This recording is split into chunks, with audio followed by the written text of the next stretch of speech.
یا اللہ ہمیں دنیا کے چکروں سے نکال اور خانہ کعبہ کے چکر نصیب فرما۔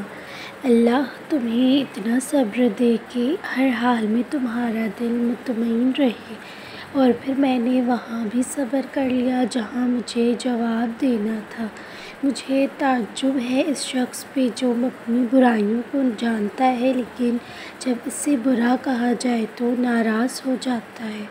ہم کتنے ہی بڑے کیوں نہ ہو جائیں، اللہ سے مانگتے ہوئے بچے بن جاتے ہیں۔ لہجے بدل رہے ہیں، الفاظ بدل رہے ہیں، آہستہ آہستہ ان کے انداز بدل رہے ہیں۔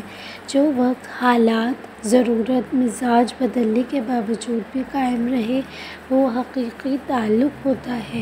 لوگ لاکھ کہیں یہ ناممکن نہیں مگر میں نے اس کے کن سے تقدیریں بدلتے دیکھی ہیں۔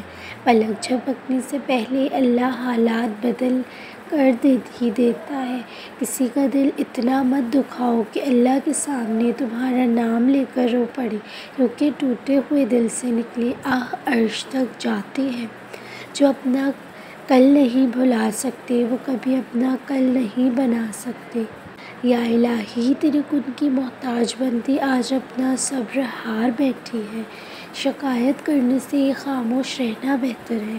جب کسی کو کوئی فرق نہیں پڑتا تو شکایت کیسی؟ ہم اتنا اہم ہوتے نہیں جتنا گمان کر لیتے ہیں۔ پریشانیاں بہت ہیں مگر مطمئن ہوں کہ اللہ سب دیکھ رہا ہے۔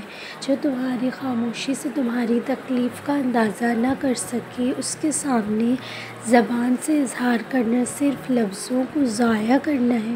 جہاں عزت، سچائی اور خلوص نظر آئے وہاں دوستی کا ہاتھ بڑھاؤ ورنہ تمہاری تنہائی تمہاری بہترین ساتھی ہے۔ کچھ لوگوں کو